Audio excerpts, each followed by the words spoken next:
ITT Automotive Detroit Grand Prix.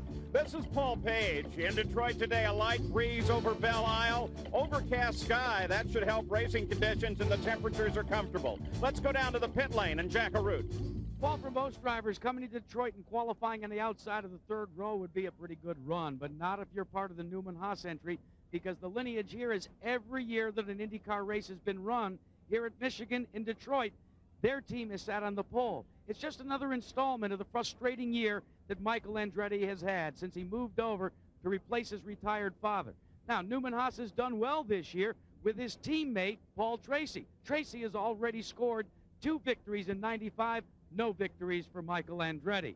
Now, Tracy will be starting on the outside of row 2, and the pressure was on him to try and keep that streak alive for Newman-Haas, only to have it go up in smoke in a spin late in yesterday's qualifying session. Paul? Well, and talking about that frustration for Michael Andretti, it seems to just go on and on. Robbie Gordon set the quick time for the pole on Friday, and yesterday in the final qualifying session, Michael Andretti was on a flying lap trying to yank that pole away when Robbie Gordon headed out of the pits on sticker tires. He tried to get out of Michael's way, but couldn't. He lost it. He caught Michael, put Michael into the barrier with some damage to that car. So Michael's frustrations do in fact continue. Now, we've reached a pivotal point in this IndyCar season because now we begin a series of road races. In fact, 4 of them, and the next time they come back to an oval is at the Michigan 500 at the end of July. So let's consider how the points are distributed for each position in IndyCar racing. Now, remembering that, let's take a look at how the points stand right now, with the top of the points order being Jacques Villeneuve, followed by Gordon, Tracy, and most of those in the top of the order are, of course, drivers whose skills tend to excel in road racing. And continuing the Michael Andretti story, look down there in 9th place, Michael Andretti with 43 points. Now, another part of this story is Robbie Gordon, because Robbie, despite the fact he is in 2nd place in the points, all but one of those points have been earned on ovals, and that single point as a result of his pole position scored here. So Robbie Gordon is going to have to become a road racer very quickly. Now, Gary Gerald is away on another assignment this weekend, and so we found the best possible replacement we could. IndyCar driver Lynn St. James. Welcome, Lynn. Thanks, Paul. We're here with Robbie Gordon on the pole, and yes, he's young, he's cocky, he's confident, and he wants to win this championship. You want to be on the front row when you're running a street race, but we're going to watch. We're going to ride with Robbie today, and we're going to watch. We're going to find out, is he going to be that cocky, confident race winner, or is he going to be a little more pragmatic, a little more cautious to go for those championship points? We're going to get to watch and see that today. Sam, Bobby, it's up to you. Well, Lynn, I think whatever choice Robbie makes, it's going to be tough for him to stay out front today because, for one thing, starting alongside him on that front row is Bobby's nephew, Al Unser Jr., who had an almost identical qualifying time. Plus, there's pressure from that second row, Teo Fabi, who led so brilliantly last week in Milwaukee, and alongside him, Paul Tracy, who went on to win Milwaukee and who is awfully hot. Now he's won 4 out of the last 9 IndyCar races. Then the third row, Scott Pruitt, with the long-lasting Firestone tires, might have just the right thing for today when many of the drivers are going to gamble and try to go on just one pit stop through this race. Finally, of course, Michael Andretti, the hottest driver in many ways not to have won a race this year. He's led all 6 races without managing to win any. Well, now, you know, they've widened the track in 4 places around here, and they put concrete down where they used to have asphalt that was tearing up in the years past. Now, one thing you got to remember, this really is a rough track. Yeah, and an interesting stat that's emerged. No driver has managed to win one of these races starting in the front row of the grid. Well, that may well be, but we're going to see a whole lot of passing today. It's difficult at this track to pass, but the drivers are going to be forced to take a whole bunch of chances, and this is going to make one heck of an exciting race. That's the only way they're going to do it. All right, Bobby and Sam, the engines have started over on the front side of this racetrack. Before we go away, let's give you an update on Stan Fox. He is still in the neurointensive care unit at Methodist Hospital of Indianapolis, now in fair condition, and it appears that the prognosis for a full recovery is excellent. So when we come back, it will be the start, the green flag for the IndyCars as they begin to run on beautiful Belle Isle in Detroit, and we begin the road racing series. We're back at Belle Isle in Detroit for the ITT Automotive Detroit Grand Prix. Let's take a look at the starting grid for today's run. On the pole, Robbie Gordon. This is the second pole of the year for the Phoenix winner. Al Unser Jr. will start outside. The Long Beach winner has never finished higher than fourth here in Detroit. In row 2, it's Teo Fabi. This is his best start on a road course since 1992, and that start was right here. Paul Tracy is to the outside, the defending champion at Detroit, also won last week in Milwaukee. In the third row, Scott Pruitt, a second place here in Detroit in '89, ties his best career finish. And Michael Andretti, the 1990 winner. In row 4, it's Adrian Fernandez. This is the best start of the season for the young Mexican. And Bobby Rahal, the winner of the first race held here on Belle Isle in 1992. The fifth row, Jacques Villeneuve, the winner of 2 races this season, looks to add to that points lead. And Danny Sullivan to the outside. His last IndyCar win came here in 1993. In the 6th row, Mauricio Gugelmin, who has completed the most miles of any driver this year, and Stefan Johansson. Row 7, Christian Fittipaldi and Jimmy Vassar. The 8th row, Raul Boisel and Gil de Ferran. Row 9, Emerson Fittipaldi and Brian Herta. The 10th row, Andre Ribeiro and Eddie Cheever. The 11th row, Marco Greco and Alessandro Zampedri. Row 12, Christian Danner and Eliseo Salazar. Row 13, Eric Bachelard and Hiro Matsushita. And then in row 14, Parker Johnstone and Carlos Guerrero. Now there's some breaking news in the pits right now. Let's go to Jack Arute. Well, Paul, the contest between Firestone and Goodyear has been a dandy one all season. Now Scott Pruitt elected to go to a harder compound tire in yesterday's qualifying effort, and he had to literally get rid of his Friday effort because he went to the harder compound. Michael Andretti and Newman Haas, along with Paul Tracy, they went to a harder compound for qualifying, and they found this morning some graining taking place with the harder compound Goodyear tire.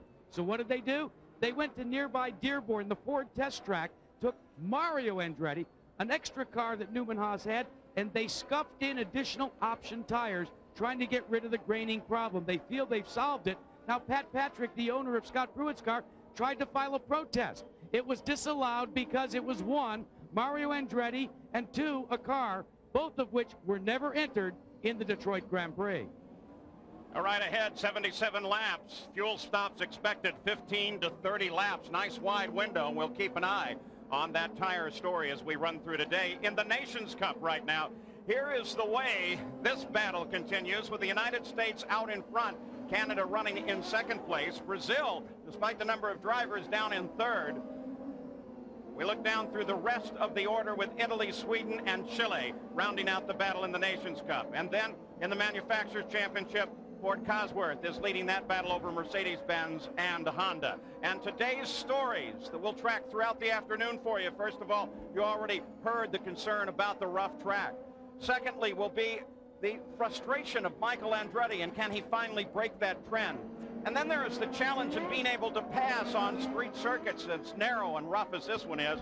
And of course, that battle between Goodyear and Firestone continues, and the rough track and the passing situation will affect all of that. Now, as we move toward a green flag very quickly, they will come into order. Remember that the start here can be extremely difficult. Looking in this race to Christian Fittipaldi, who has been running very, very quick here and has definitely become a driver to watch. Adrian Fernandez, we mentioned, with one of his best starts thus far this year. Stefan Johansson, we're looking for good things. He's performed very well here before. And Brian Herta, young man still coming off of his accident last year and the problems that he had at Indianapolis. We expect now that we get to road courses where he did so well in Indy Lights, we will find that he does well again. So once again, there's Brian Herta's car. We look ahead, you can see how very narrow this circuit is, and it's rimmed with concrete barriers. So you can't drive with too much verve or vigor, because if you get the back end around a little bit at all, it just may touch one of those barriers and prematurely end the day. Beautiful location for a race, though. As you can see, it's a marvelous park as they make their turn now down and begin to assemble into the rows of 2. And Raul Boisel already has a problem as he rolls slow on the course. And they run toward the green flag. Green flag is out. Here we go. Robbie Gordon darts into the front. Al Unser Jr. is challenged by Paul Tracy. Tracy moves into second place. Boy, what a pass by Tracy, Paul. On the outside going in. Showed a little out. Wasn't quite ready at that turn. Field cleanly through at the start. Michael Andretti comes up, drops into fourth place.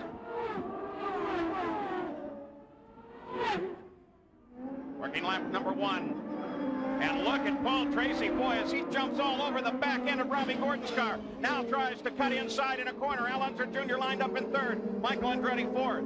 And a yellow flag has come out at the start line. Yellow flag, twin yellow flags. That means that a full course yellow will come into effect immediately. Let's go to Jack Arute. Paul, let's update you on the problem with Raul Boisel. This full course caution is beneficial for him. He's going to come onto pit road. They are going to make a complete change of the electronics. That includes the battery, the brain box, all of it. You can see it coming out of the box now. It'll be a complete replacement under yellow flag conditions. And of course, the full course yellow is for Raul because he was in a precarious position on the course. They'll get him out of there, and then we'll go racing again on Belle Isle. Back at the ITT Automotive Detroit Grand Prix. While we run to this full course caution, this is the view out the back of Brian Herta's car. Look at the smoke and the sparks, because as he came into the pits just a few moments ago, he had a pretty good fire going under the left side. There it is. Bobby, is that oil on the headers? Yes, it looks like it's probably an oil line that's been leaking, got everything burning. He's burning all the stuff that could burn, like hoses, carbon fiber, stuff like that. Not a dangerous situation. So back on the course, the green flag comes out. Robbie Gordon, the leader once again, but Paul Tracy, remember his challenge on the first half lap that we ran under green? We're just a turn away from where Robbie Gordon had his throttle stick earlier this morning, went off into the tire barriers. He gets by fine this time. Remember, these cars don't really settle down good till they get their tires warm. They have to be up to temperature. You can see Robbie coming off, tweaking the rear end down a little bit. That'll settle down a little bit pretty soon. So it's Robbie fouled by Michael. You saw Scott Pruitt dart to the inside there as he tried to challenge and tried to come up through the field. Pruitt trying to challenge Teo Fabi, but he drops back behind him. That's Rahal just behind Pruitt. And once again, it's Paul Tracy that's doing everything he can to challenge Robbie Gordon. He realizes it's a lot easier to pass early on. It's very difficult to pass later on. When the guys get used to the track, it's really difficult at this one. Also listening to Jack's concern about tires and his question and his report on the Newman Haas team. Is it also easier to get the passes done now while the tires are real sharp? Oh, for certain, sure, Paul. I mean, it's always easier to do that. And that's the reason we saw Paul Tracy take so many chances right at the start. It was worth it to him. Gordon has gone off the road and damaged the car each of the 3 days that we've been here so far. Look back for a second place. Paul Tracy, Al Unser Jr. is right behind him, then Michael, then Teo Fabi, then Scott Pruitt, and Bobby Rahal. It's like a brush of the wall there. And that's the problem. This is Paul Tracy. Here comes Robbie Gordon through first in the blue and white car. Here's Tracy oversteering through that turn. I don't believe he hit it. Didn't actually get the wall, but he sure got close. He didn't hit it, but what he did, Troops, he got the rear end out, and that's what it made it. Got the rear end out going in under braking. The rear end looked like it was coming around. The front end almost hit the wall because of it. When Paul Tracy climbed into his cockpit on Friday morning, the team had taped something on the steering wheel. It said supernova, and then there was a definition of what that meant. Brighter, a star brighter even than the sun. That's what they think of him, that he is a supernova. And I'll tell you what, it's that driving style where he cuts it so close that makes him so exciting to watch. Now running in second place. Another exciting driver is the man at point right now, Robbie Gordon. 3 different chassis in the first 3 positions right now, Renard, Lola, and Penske. This morning, as you mentioned with Robbie Gordon, he had a throttle stick part of the way open, not all the way open. Part of the way, went into the tires. I went down and talked to Derek Walker about it, saw what the problem was. It's a very abnormal, rare thing to happen. Not his problem at all, and it's fixed. As we continue to track the battle for the lead, let's go pit side, see what the update on Raul Boisel is, Jack. Well, it's not a good update. What was first thought to be electronics, when the bonnet came off, Raul, a hole in a broken motor.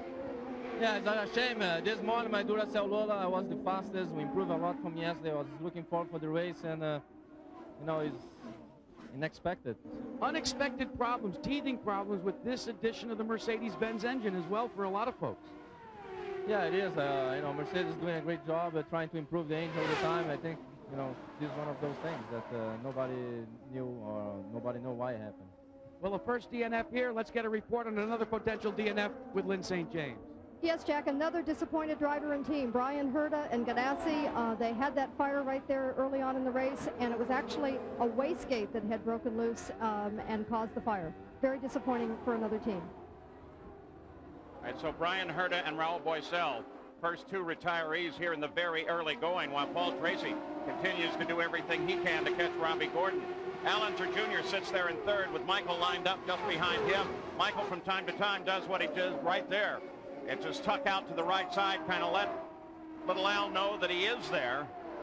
And Teo Fabi and Scott Pruitt are continuing to close down. Well, you can throw a blanket over the front of this field. That's going to cause little Al to put more pressure on Paul Tracy, because if he doesn't do it, Michael's going to put it on him. They're too close without guys starting to do some serious passing pretty soon. All strung together. Robbie Gordon, the leader. Look at Paul Tracy as he closes in. That's little Al right there in the center of the screen on you. Now over to the left of the screen. And Michael Andretti kind of close in. But look at Paul Tracy as he closes in once again on Robbie Gordon. Boy, that is a super battle. The Goodyear Blimp Spirit of Akron is floating overhead, providing aerial views of the Detroit Grand Prix. Goodyear Blimp has been flying over major events for 62 years. Just some great action coverage here. So continuing to track the front of the field, Robbie Gordon. Paul Tracy is right there. And look at how the front end is closed up again. This is the exact situation that Bobby described at the outset of the show, which is it's very hard to pass here, but it is possible. Some one of these top 4 or 5 drivers is going to make a pass here in the next short period of time. I feel it in my bones, but it's going to be risky when it happens. Also, Sam, the track is going to start getting slippery after a little while. They're scrubbing off the rubber that's on the track from the other races that have been run here this weekend. As soon as they get that cleaned off, the track is going to be more suited to these cars, and the guys are really going to start trying some hard and I think sometimes dangerous passes. Keep your eye on how rough the track surface is by watching one of the drivers' heads as we pan along with the cameras. You really get a feeling for the jarring they take, particularly right through there. That could affect Al Unser Jr., who you just saw go by.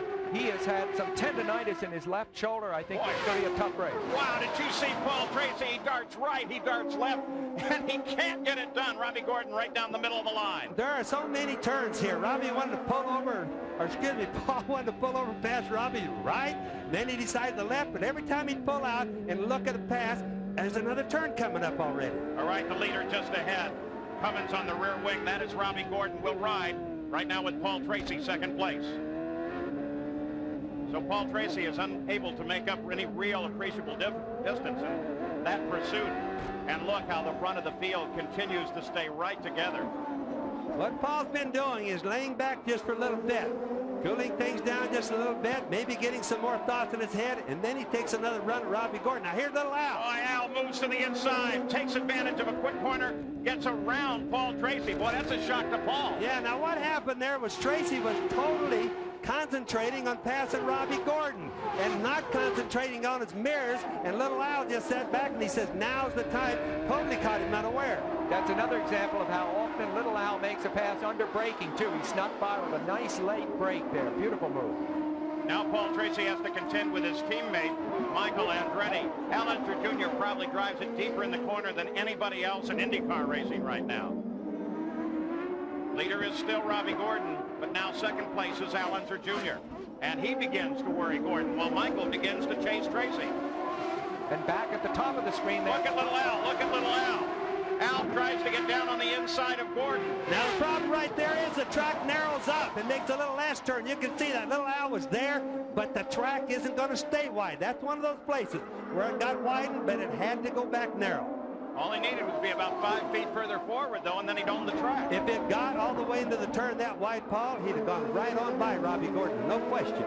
Great shot from overhead in our Honda Helium. Here it comes. Here it comes. Look at that braking maneuver. Drops to the inside. He's got him. Al Unser Jr. goes to the lead. Now there's a pass on Paul Tracy last lap. There's a place where you just don't hardly see any passes. So obviously, he's got his tires warmed up. He's happy with it, and now he's going for it. Well, Michael Andretti is up to challenge Robbie Gordon now.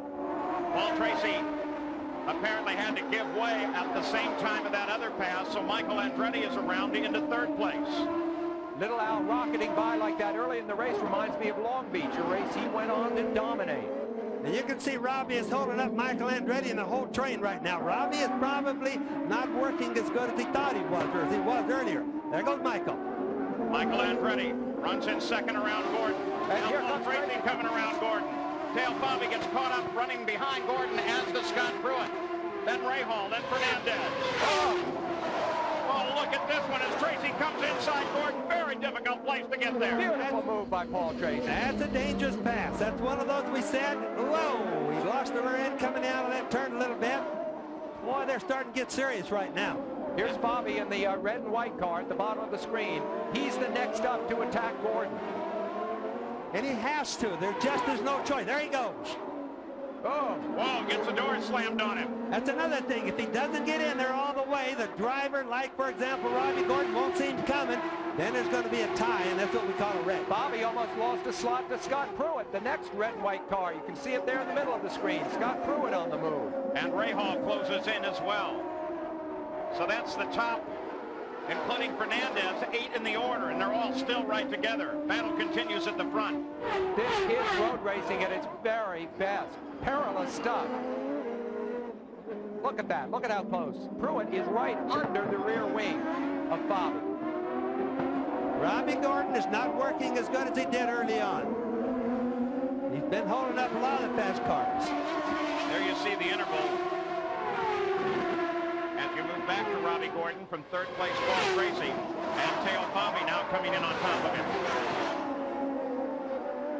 This is a long, sweeping series of turns, first to the right, then the left, then left again, and then left again before they set up for a right. They're in a series of turns that takes them, 20 seconds to negotiate. You can see the cement down there where it used to be asphalt last year. That's where it tore up so bad. When we just went over, we see the light gray, that's where the cement is. The Sunset Boulevard on Belle Isle. They just made the turn off of.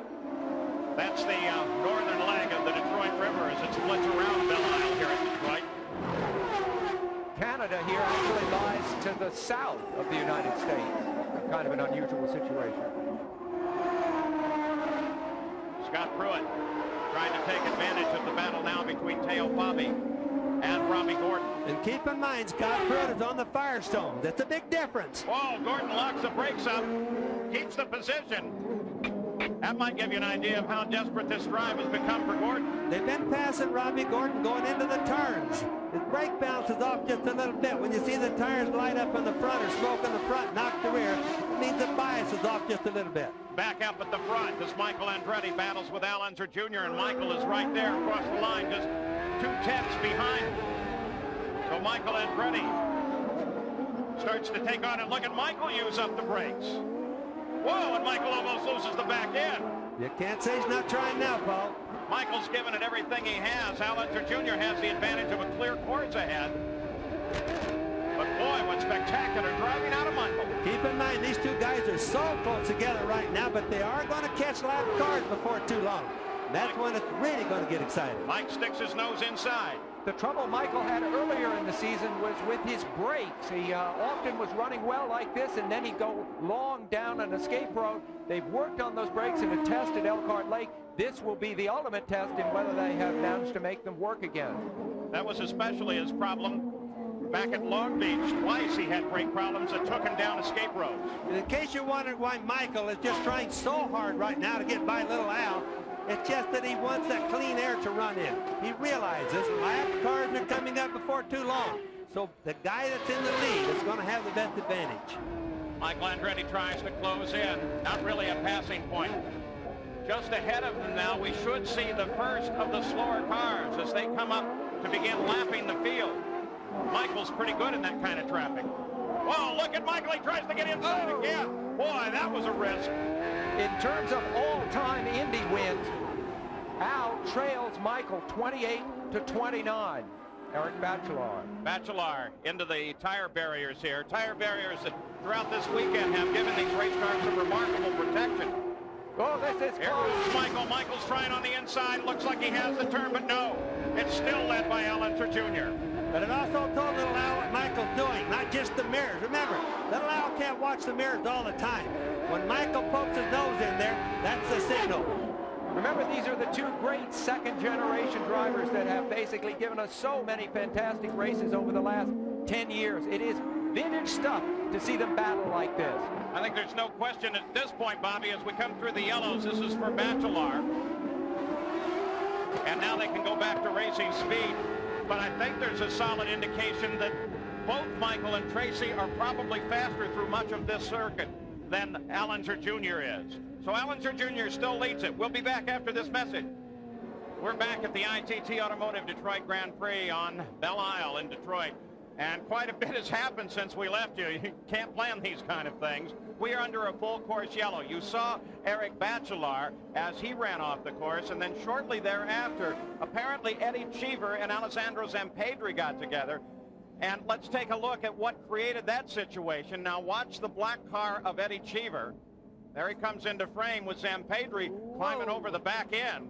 Whoa, Zampedri just carried his rear end around. Oh, gee, It would look like Zampedri ran over the top of him or got him in the back and couldn't get loose of him. Cheever kept slowing down, probably not because he even knew what was going on, Paul. Now, just before this, Eric Bachelard got into trouble. You saw him sitting by the edge of the course. There he is moving to the inside.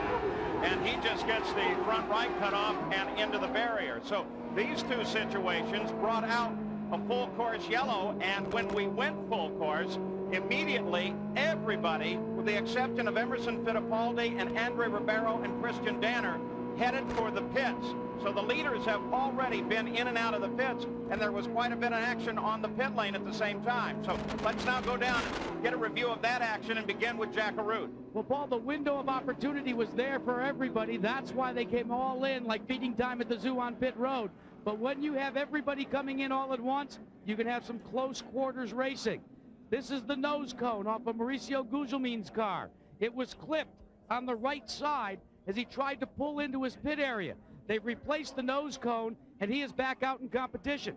Just before the caution, we talked at the top of the show about the recommended tire compound for Goodyear, and how the Andretti's and the Tracy team had a graining problem. Well, Danny Sullivan pulled into the pits. One tire on the right side had picked up excessive rubber. The rest of the tires had that graining problem. So we're going to have to wait and see if more and more of the Goodyear guys take the lead in Newman Haas and go to the harder compound. Let's check in with Lynn St. James. Okay. Lynn, go ahead. Yes, I'm down in Robbie Gordon's pit, and Robbie did change not only tires, but he also went to an alternative tire. He went now to the option tire, and you can see these are the tires that came off his car and how much graining there was. I know that Scott Pruitt, when he changed tires, he stayed with the same compound. They're stickers, but meaning that they've had no, breaking in at all, and they're hoping that with the fact that they're running under yellow for a couple of laps, that'll be able to help scrub the tire in. Boy, look at those tires, Bobby. Now what that is, what they mean by the graining, boy, look at the fluid come out of Ray Hall's car on the left side there. Now the question is that fluid or is that water? But I started to mention about the tires that you saw the picture of there. That graining problem they're talking about is rubber rolling.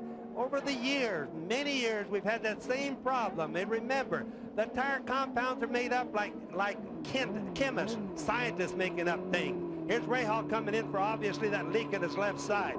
But what happens when the tire rolls? When the tires roll like that, or when the rubber rolls, there is no traction.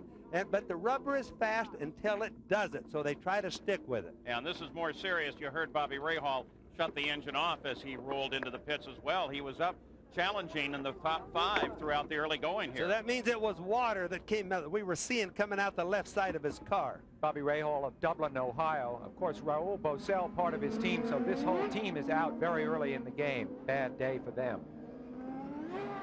Bobby Rahal climbs out of the car, and the rest of the field circulates under the full course yellow with Al Unser Jr. out in front.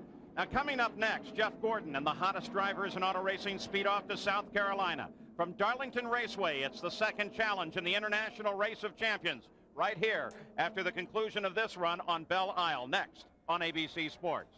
So under the second full course yellow of the day, and Bobby Rahal appears to have suffered his third DNF of the year. Let's go to Jack Arute. Well, Paul, this is the set of tires that came off your leader, Team Penske driver Al Unser Jr. But take a look at this tire here. You remember the close quarters racing you were calling for the lead when he and Michael Andretti charged into a corner together? There's the gouge that came out of the tire when they came into contact with each other. The yellow, very fortuitous for Al Unser Jr. All right, so the tactics are split now as we take a look at where they were before they went into the pits, and Paul Tracy's team did a good piece of work for him, getting him ahead of Michael Andretti on the pit stop. Now, Emerson Fittipaldi hasn't gone into the pit, so that's a little bit misleading. He stayed out, one of two, the other being Andre Ribeiro, who currently runs in 6th place behind Robbie Gordon. So the Penske team has split their tactics as we're ready to go back to green. And the leaders, Tracy and Al Unser Jr. got to jump on the field coming back to green. Boy, I'll say everyone else seemed to be half asleep back there.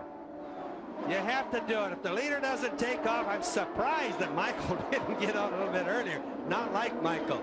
But the leader has to get on it. Otherwise, second place is got him. And that's Tracy, who's really moving today. You got a glimpse there of Scott Pruitt on the move as he darted inside. Also, Carlos Guerrero was able to move inside of Hero. Those moves back in the field as the top of the order is Unser, Tracy, Andretti, Fittipaldi, and Gordon. Remember that the two leaders raced for the same team last year. Look at Gugelman. Gugelman comes alongside Ribeiro. There's a place where it narrows up, though. You see, he had no choice. He could get alongside, but the road narrows right up there. Ribeiro doing a fine job in the Tasman car this year. Honda engine, Firestone tires, rookie driver. Good combination. Just ahead of Ribeiro is Scott Pruitt, who was able, in fact, to get around him and move into sixth place, snatching sixth away from Ribeiro. Now Gugelman would like to take a position on him. Gugelman had a very hot start and was in the championship hunt early in the year, but he has fallen steadily in terms of his placings. He's hasn't had the good placings this part of the season that he had at the beginning. And as you watch this, you need to be aware we're looking at the serial scoring of Andre Ribeiro from the start, lap 4, lap 8, 12, and so on. While you see Gugelman in that, remember he had that confrontation in the pits that Jack reported, and as a result is not running on the lead lap, just trying to get back up through the field. Let's go pit side. Robbie Gordon, he's fallen back through the order, now in fifth. Lynn St. James, any idea what his problem is? Well, right now they're saying basically it is tires, but you know, it has to do with the chassis setup. We got to be careful here that we're not just pausing all this on tire wear. They take a certain chassis setup. They thought Robbie had oversteer, and now, of course, with the tire wear, he's got severe understeer. So that's what's going to cause the tires also to grain, is the fact that the car's got so much push. So it has a lot to do with balancing the chassis setup with the tires, and I don't think the Walker crew had that handled today. Well, as we watch him right now, in fact, Scott Pruitt is lined up just behind him and really beginning to work him hard. That 2 car, the red and white car, is Emerson Fittipaldi running in 4th place just ahead of them. It's been very tough driving this race for Robbie Gordon because, of course, he was on the pole and he's been passed by so many cars. I think he's shown great maturity in not letting the emotion of having been passed by so many guys get to him. He has made no mistake. He's driven very well in a car that obviously, as Lynn points out, may not be ideally suited to the conditions. No major move down in the order below 7th place. Jack Villeneuve, within the first laps, was able to move up a single position and get around Fernandez. Teo Fabi rounds out the top 10. Bobby Rahal is out, and Jack Arute is with him. Well, Paul, we talked about the altercation that took place with Mauricio Gugelmin. Well, Rahal was the other recipient, and it kind of tore your car up big time. Yeah, we were pulling out, and I didn't really even see him. I just felt the stud on the right side or the left side of the car, and I was pulling out of the pits, and it just put a hole in the radiator, and so all the fluid's leaking out. First account of how difficult it is to pass today out there. Do you really have to take a lot of chances, Bobby? Well, you know, it's if the car's working, and you know the other guy isn't, you can get a run at him. Of course, he doesn't have to move very far to keep you from passing. You know, blocking. There's some very novel lines out there right now, but it's tough. Pit work's going to make the difference. The one thing they say, Paul, is the pit road is the widest place here at Detroit, and that's where you might have to make the pass for the win. Bobby Rahal has more all-time starts than anybody else competing at this point, 203. Yeah, that was also very interesting between the same team, the Carl Haas-Paul Newman team, between Tracy and Andretti. Andretti was in second. They both came in the pits. Tracy came out ahead, same pits, and beat Michael by quite a bit. You saw earlier Eddie Cheever got run over by Alessandro Zampedri. Lynn St. James, any idea what happened there? Well, we're here with Eddie Cheever, and he's going to tell us what he knows. Well, the yellow had just come out. We were running like ducks in a row. Everybody 1 inch behind the other. The yellow came out, and I went around, I think it's turn 4, turned into turn 5, and somebody just hit me in the back pretty hard. I think it was Zampedri. I don't know what he was thinking of. I have no idea whatsoever. Maybe he's colorblind. Maybe yellow is not one of his favorite colors. Very disappointing and very sorry for you. I know you're going to get a win this year. Getting tired of this. Very eloquent. Eddie Cheever has such a good way of putting those things like that. He's very mad. He feels that Zampedri just ran right over the back of him, which Incidentally, we saw on the cameras, didn't we? Yep, the video was fairly clear on that one. The only thing that we didn't look for, we may have seen, is the presence of the yellow flag in the middle of all that. Emerson Fittipaldi, he's 4th place. There's 5th place Robbie Gordon. Scott Pruitt right behind him. That battle for the moment is broken off, but could resume at any time. At the top of the order, of course, Al Unser Jr., followed by Paul Tracy and his Newman Haas teammate Michael Andretti. The red and white car right to the left of your screen there, of course, is Emerson Fittipaldi right there. They're going by. The car looks like very much like little Al, so sometimes you get it confused. The number 2 right there.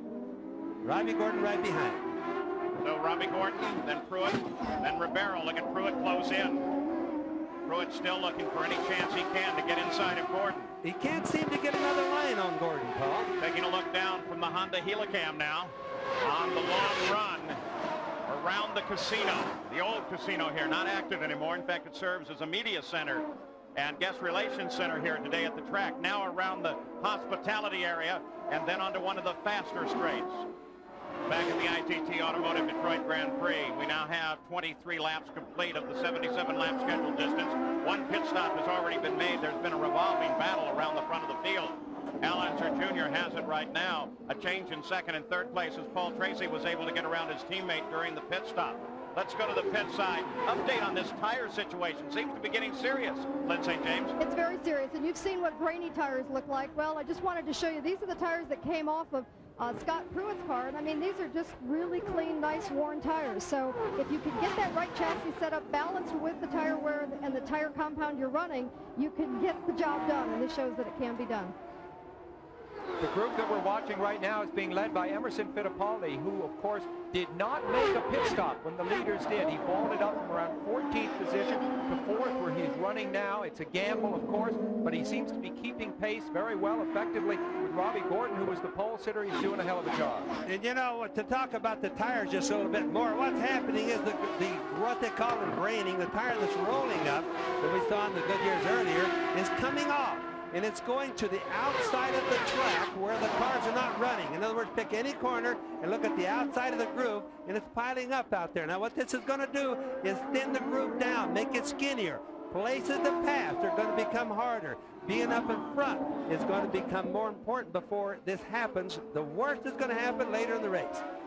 Sky continues to be overcast, so no bright sun coming down on this track, though it appears that the sun would like to break out at any time. Tremendous crowd here lining this track almost the entire distance. In fact, I think about every place that someone is allowed to stand, there are people standing watching this run, including a bunch of them hanging off of a bridge watching from the fountain area.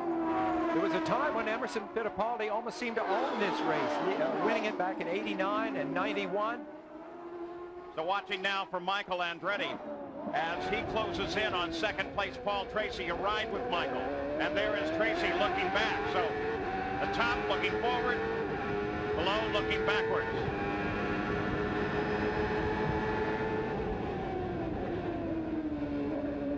Whereas Paul Tracy on the bottom is in 2nd place. Michael Andretti is 3rd. Al Unser Jr. is up ahead in 1st. And again, these are teammates, come out of the same stable. And you know what makes this so neat is that this is really the way the driver feels. He's both simultaneously aware of the car in front and the car behind in a battle. And keep a close eye on Michael's hands and his helmet as he bounces around this circuit. Give you a good idea how really rough it is. Watch, too, that they do not shortcut these curves very much. The curves are fairly sharp, and it throws the car too much when they try to shortcut them.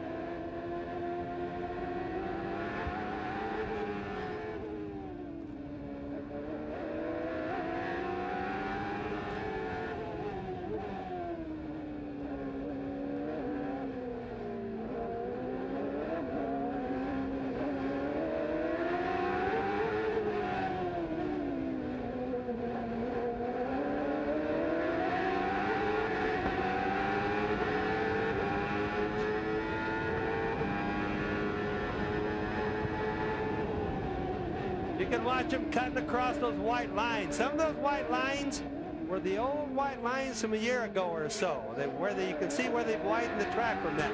Look how close. Paul Tracy from Michaels, there you can see how close he gets to the wall sometimes. Now, sometimes these cars flip the walls a little bit. Then it sometimes bends the rear suspension, puts them out of the race. Ongoing battle for second place between Tracy and Michael Andretti. Al Unser Jr. is the leader. Emerson Fittipaldi runs in fourth place. He's now gone 26 laps without a stop. That's what's keeping him up at the top of the order. So both Fittipaldi and Ribeiro, not any time, ought to be making that decision, depending on how much of advantage they got during the yellow, of heading for the pits. And what Emerson and his crew are gambling on, of course, is they needed to get by a whole bunch of cars, not make the pit stop. They need another yellow right now. That would keep them back up in front. So that was what their gamble was. Jack Arute, the tactic that's being played by Team Penske, splitting the stops on their cars. Well, I've been trying to get a hold of you, Paul, because that's exactly what's happening. They've split the cars because it looks as if, and we say looks as if, Chuck Sprague may roll the dice with Emerson Fittipaldi and try and make this a one-stop race.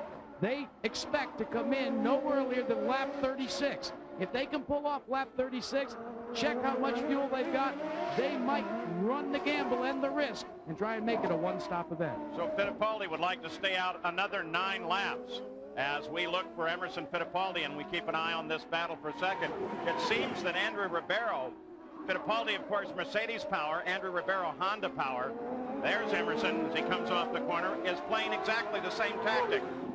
My calculations say that Emma's going to have a hard time making it on just one pit stop now, and especially trying to stay ahead of these two guys who are not sitting there sleeping for sure. So you use fuel by driving harder. You save fuel by easing up, shifting earlier, things like that. I don't think Emma's going to be able to do that and stay up in front. Well, 2 yellows for a total of 4 laps have certainly helped this situation. You can't count on that going all the way to the end. 27 laps now complete. Al Unser Jr. leads it. Back on beautiful Belle Isle in Detroit, you're looking down from one of America's most enduring images, the Goodyear blimp overhead, giving us an aerial view of the course here on Belle Isle today. Floating in an overcast sky, the temperature is staying down, that helping the tires a little bit. This happened just a second ago. Christian Fittipaldi into the tire barrier. He actually went in along with Joe DeFerrin, but DeFerrin was able to get his car started again and back out. Look at the back of the helmet. We mentioned this last week. See that chip? He calls that his brain chip, the CF1 brain chip for Christian Fittipaldi. Now, they're trying. He wants him out of the barriers, but he's not getting the kind of help that he was hoping for. He's already unhooked his seat belts and all. He's been started out, now he's arguing about something, and I think that's the Italian way of talking with his hands, but the guys are not paying any attention, whatever it is. Corner workers were right there at the time of the incident, but of course, they're not in a position to try and yank this car all the way out, apparently. Need some mechanical help from one of the trucks. We still stay on a full green flag with a zone yellow only around Christian Fittipaldi's car. Now, 31 laps are complete. Al Unser Jr. is the leader, followed by Tracy, Andretti, and Emerson Fittipaldi, who has not yet stopped. Now, if DeFerrin went in there, Paul, he was able to back out and keep his engine running. Obviously, Christian didn't. Made a visit to the pits and got back into the running. Jack Arute, can you add to that? Well, Paul, what Jill DeFerrin did is had the wherewithal to come in. They elected, it looked initially to change the nose cone, but one of the great things is once you come down on the pit road, it's the first chance that crews get to see the condition of the race car. They looked over the nose cone, did have a couple of cracks, but they thought it would take way too long under green flag conditions to change it. They changed tires and sent Jill back out. And boy, Jack, will this play into Fittipaldi's hands? Full course yellow. Wow. 2 Brazilians set up a situation in which the older Brazilian can fully take advantage of it. So full course yellow with Al Unser Jr. in front. Emerson Fittipaldi, I would guess, would head for the pits anytime now, taking advantage of this. Maybe not, though. Paul Tracy is second. Third is Michael Andretti, then Fittipaldi, and then Robbie Gordon, as we have our third full course caution of the day on Belle Isle in Detroit. Back on Belle Isle, Detroit, keeping an eye on the number 2 red and white car of Emerson Fittipaldi. His team has laid out the tires in the pits while we continue under this full course caution. So, Jack Arute, I would expect he'll be visiting you just any time now. And Paul, this really didn't work out the way that Chuck Sprague and company had hoped. They had really hoped that this caution would go just a little bit longer. He and Emerson Fittipaldi have been discussing this and saying still it's better to come in and pit now than to have to do it under green flag conditions. So the team is waiting for Emerson Fittipaldi, and they will make a stop. And this will change the window and could change the strategy as far as whether this is a 1-stop or a 2-stop race for Fittipaldi and Team Penske. Jack, it's also going to be costly because as he comes in the pits, they're probably going to go back to green flag racing. But still, like as Chuck Sprague was saying, it's still going to be better than having them all back up to speed in another lap. So you sacrifice one lap on this stop, but you're still back up to speed quicker than if you waited till the thing was full green for a lap. And yet get it nearly to the 34th lap, so he gets it just a little bit further. Now he's already signaled to the drivers behind him. That's Emerson. He's coming in. See, he's breaking off right now to come into the pit right there. And their decision is right. He's better off to stop now because they've dedicated themselves to one pit stop race. Emerson makes his stop. And I also think they can make it because they won this yellow key. Roar of the engine as Emerson continues to blip it and keep it alive. While his teammate stays in the lead on the track. And he's down and away, so Emerson Fittipaldi looked like a good stop, Jack. It indeed was a good stop, and Chuck Sprague called the action. Let's see if we can get a quick word with Chuck when he's done talking to Emerson. Chuck, not quite what you wanted. You wanted to go to 36, but is it still possible to make this a one-stop race? Well, anything's possible. It's typical of the season for me this year. We keep looking for 2 more yellows than we're going to get, but we're giving it a shot here, you know. Starting from the back like we did there, we have to try a different strategy. Well, good luck to him. And Bobby Unser, you overheard the radio communication ammo, fuel to 7 o'clock. Tell us what that means. Fuel to 7 o'clock. By golly, I don't know. He's not going to be running until 7 o'clock or we're all in trouble, Jack. I don't know. Chuck Sprague, the team manager for Penske Racing, monitors the action on Emerson Fittipaldi's car while Roger Penske keeps in radio touch with Al Unser Jr.'s car, and he is the leader. The third race that little Al has led this year, and by the way, in each one of those, he's gone on to lead the most laps and won one of the others. Now again, everybody wants to keep in mind, Emerson Fittipaldi, the number 2, he's going to go all the way, or at least try it. He's going to have to short shift, make mileage. All the other guys are going to have to stop. You saw Christian Fittipaldi. He's just at the back of this group right now as the leaders came around him. So apparently Lynn St. James, he's back into the fight.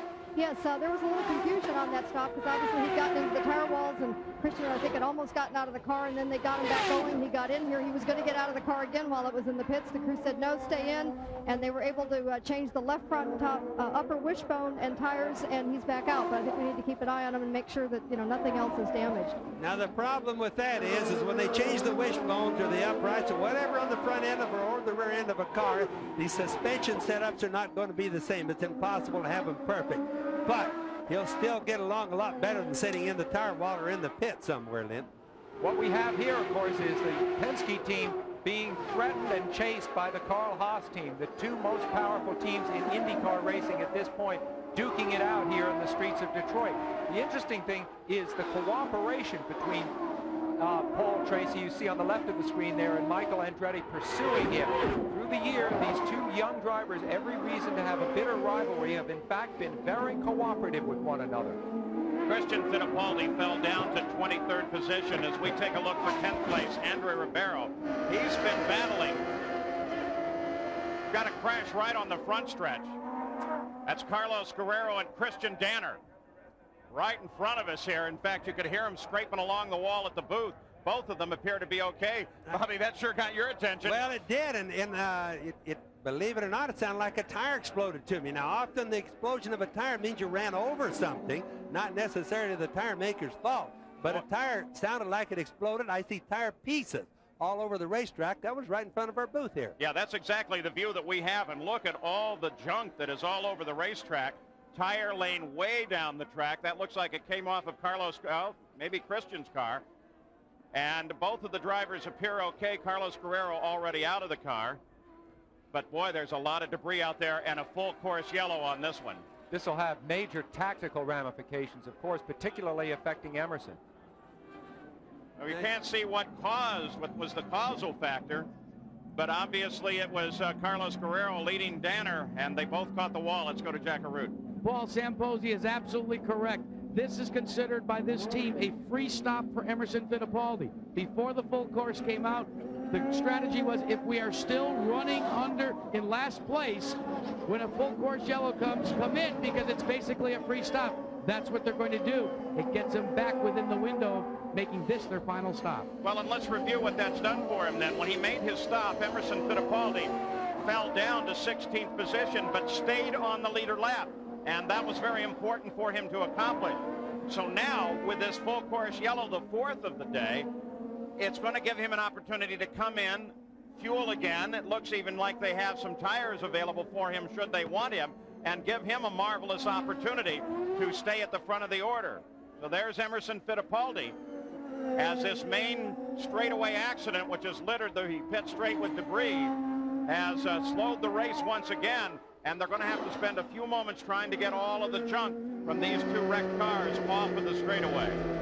So here on Belle Isle in Detroit, another caution period. We'll be back with more after this message.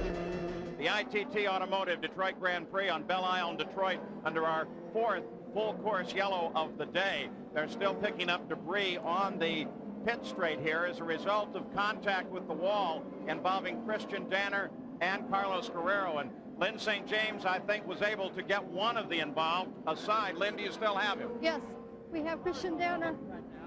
Christian, do you have could you give us any insight of what you saw, what happened out there? Well, yeah, I can give you a rather close insight. The problem I had was that I had no 4th gear.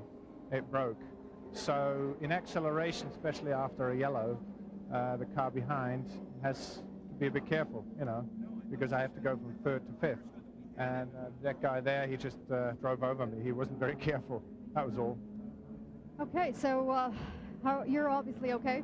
Yeah, I'm fine. It's just no finish, and that's always bad, isn't it? It is, but I can tell you it's good that you're walking away from it. Thank you. Thank you. All right, good report on Christian Danner there.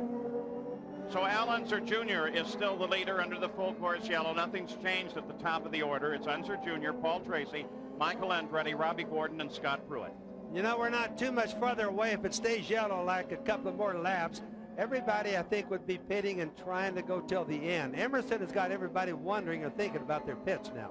Well, Emerson Fittipaldi runs 14th, still on the leader lap, Jackaroo.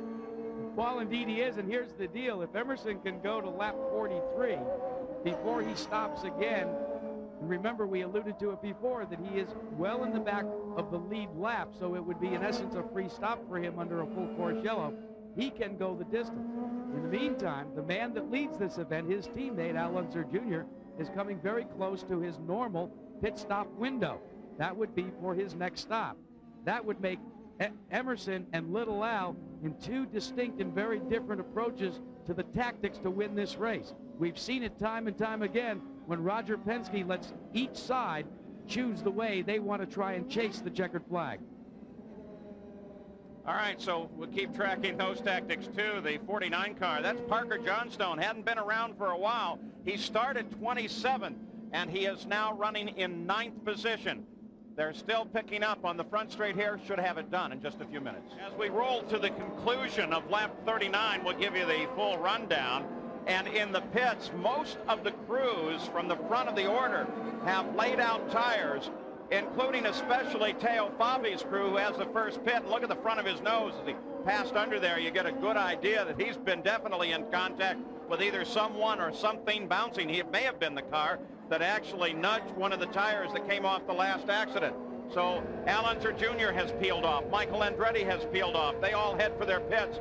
And so here at the close of this yellow, we're going to see some pit action that may carry him all the way. But Paul Tracy has stayed out. That's the same team with Michael. Let's see what their concept is. There's Michael Andretti. Interesting tactic being played here. It looks like they should go to green at the conclusion of this lap. Paul Tracy stayed out. Boy, Little L came out challenging Michael. Didn't get him before the blend line, so they'll stay in those 2 relative positions, and Paul Tracy, by staying out, assumes the lead. Now that hurt Little Al. Coming out second hurt him. Little Al is at one end of the pits. Michael's clear at the other end. All right, now, a couple of cars topping off there at the last minute. Jackaroo, what is all this pit strategy being played? It looks great. Jack? Well, Paul, what this all means is, at least from my end of the pits, and that includes Teo Fabi, Emerson Fittipaldi, and Al Unser Jr., they can go the distance without stopping. One other thing to remember, go back to Milwaukee, post-race interview with young Robbie Gordon. One of the things that he talked about was his aggressive nature from 1994, and that this year, after not winning the Indianapolis 500, he said, I would not go after a win I would rather go after the points. That's Walker Racing strategy. Lynn St. James, what's the condition on Robbie Gordon's car vis-a-vis fuel mileage? Fuel mileage is fine. In fact, they said they do not have to stop again. And I mean, the aggression, the controlled aggression that he had on the racetrack was just demonstrated, but his aggression coming out of the pits was also demonstrated because he got out of here just ahead of Scott Pruitt, which is really keeping him ahead of Scott Pruitt on the record as well. The Gordon crew had 2 pit stops, both 11 seconds. And I also know with Scott Pruitt that they are getting excellent fuel mileage, they're excellent tire wear, and they know they can go the distance as well. So we've got 2 cars out there that are just in fine shape. All right, let's take a look at the top 6 in this field then. Tracy has not yet stopped. Michael just stopped. Robbie Gordon stopped 4 laps ago. Stefan Johansson has not stopped for 27, back at lap 27. He stopped at the same time Paul Tracy did. Scott Pruitt has just stopped, and Andrew Ribeiro stopped 9 laps ago. So now Paul Tracy, the leader of the race, is on the pit road. Watching very carefully not to break that speed limit. Boy, that was a bad decision on their part. Paul Tracy should have been in. Now he's going to come out. This is his last stop, and he's going to come out completely behind all these cars, almost taking a chance any chance to win, Paul. Oh, and he stalls it. Oh, no. Paul Tracy had his chance there. He shook up. This is going to be costly. He shook up. I mean, he's got to be really upset over this decision. Lynn St. James, as he heads back in, what happened there? Well, he just stalled it, and he was hot. His head was shaking, his fist was moving, and he was really, really upset, which he should be at himself. And I can only add that we're also on the option tire, the harder tire. There were no other changes there. Well, I wonder really if he's upset at himself for the fact that he was called in while he was in the lead of the race, as this continuing tactic on this marvelous road course run continues to play out. As we watched Robbie Gordon just go by there, talk by Jack of his pursuing the championship. He lies second. You see, we're riding with him now. He lies second in the championship with 53 points behind Jacques Villeneuve, who has 75 points. But now today, Gordon is running in the front of this race, and Villeneuve is having a bad day, basically his worst day so far in the season. He's running back on the 11th and 12th. So this is a real chance for Robbie to close up in that championship. We mentioned it starting as well. We'd be keeping an eye on Stefan Johansson. Well, it's worked out because he's in second place now behind Robbie Gordon. And he has now, under the yellow, completed the stop that was necessary. And so Stefan Johansson, out of Tony Bettenhausen's team, they put him in a nice position to continue this run as well. Johansson, when he made his first drive here, his first appearance in IndyCar competition a few years ago, finished third. So this track has been very good to him. It's one of his favorite tracks. I talked to him. He compares it with the great track at Pau in southern France. We expect the green flag to come out this time around to the new race leader, Robbie Gordon, who picked up the lead on the spot. The stop of Paul Tracy, and you see he's actually 3rd car in the order. That's as a result of all the stops that came under this caution. And now he tries to work his way around Gilles de Ferran. But he's smart. He could have made a desperate lunge, but he kept it under control. It's possible even Gilles de Ferran doesn't know. He might be thinking he's leading right now. But Robbie Gordon is the leader. And with that stop, by the way, Johansson dropped through the field as he came across the line. The stop was made on the last lap, so the EDS scoring indicated it prior to the green flag coming out, and Johansson's now dropped down in the order to 14th, and Andrew Ribeiro is in second place. So we'll take a look at Andrew right now. Honda power. It's Gordon that he should be chasing ahead, though not immediately ahead. And directly behind him is Jimmy Vassar. You know, another thing you got to remember, Little Al, who was leading the race before, didn't come out too good at his pit stops. He's clear back to 7th. Now, the reason there's De Ferran's in trouble. And Ribeiro pulls out to block Pruitt. That could be another yellow flag coming up. If it is, it's really going to be interesting here. This will be a battle for position as Pruitt tries to get around Ribeiro. Pruitt really wants by Ribeiro. Remember, both these men on Firestone, so there's a kind of rivalry here. And the early leaders, Michael Andretti and Al Unser Jr. just behind them as they try to get up to the front again. Front position currently occupied by Robbie Gordon. So the tactics and the pit stops have made this a fascinating race. It's certainly not turned out the way it was planned for some of them. Little Al came out of the pit slow. As you can see him just went by in the #1 red and white car. Right there you can see him at the top of the screen. Came out in 7th place. Not too good for a Penske pit stop there. Boy, Scott Pruitt keeps trying him just ahead of Ribeiro there. You see Jimmy Vassar. Remember that just 2 weeks ago, Vassar led the Indy 500 before he was put out by a crash. Vassar told me the other day he loves driving for Chip Ganassi, his new car owner, because Chip likes to see the car go fast, doesn't really mind or complain when it gets wrecked, as long as it's moving fast when it happens. So it's Gordon, Vassar, Ribeiro, Pruitt, Michael Andretti. Lynn St. James, you've been keeping an eye on Andre Ribeiro. Yes, this team's kind of quiet, but they're really getting very excited, and the jobs, obviously, they said they're racing out there. But, you know, the point is that Andre Ribeiro came in on lap 32 for fuel, so I would say if we're green the rest of the way, that they won't be able to go the distance. They're not saying anything, but it would be really, really tight. Well, I think they're probably conserving a little bit because Andre Ribeiro was just passed and quickly by Scott Pruitt, who darted out and around him, so maybe they have the fuel set down a little bit to try and conserve. That puts Scott Pruitt in direct contact with the second-place car of Jimmy Vassar. That's Gugelman just ahead. He is not on the lead lap. The leader of the race, about 4 seconds ahead of this fight, is Robbie Gordon. Let's go to the pits once again. Well, a problem for Gilles DeFerrin's car. He's come on to pit road, and the report from Jim Hall and company, the owner of the car, is the fact that DeFerrin has reported no throttle control. That's not a throttle cable, it's the electronic control that sets the lean or the rich mixture on the car, so they're back into an electronics problem. And one of the things that we've seen in the last couple of years is when you have that kind of a problem, you bring a laptop computer out and download the information. Boy, and I can look on the front of that yellow car and see somebody's tire marks right on the nose that you're standing by, Jack. Jimmy Vassar runs in second place. Mauricio Gugelman in the car in the front, not a factor. They're chasing chasing Robbie Gordon. Allenser Jr. is back behind Michael Andretti. Jimmy Vassar, I'll tell you what, he can be a lot of fun away from the track as well. We were laughing with him about the fact that he has Joe Montana now as part of the team, sitting up on the scoring stand. He says, yeah, I'm going to have to show Joe a little bit about passing here today. Vassar from Discovery Bay, California. Look at little Al Mario coming up now.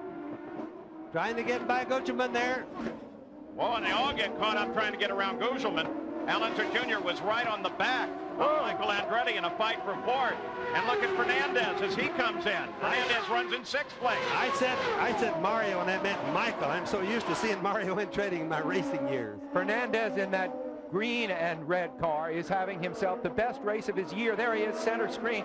One reason might be that he's planning to move near here, just across the river in Bloomfield Hills. He's going to make his new home.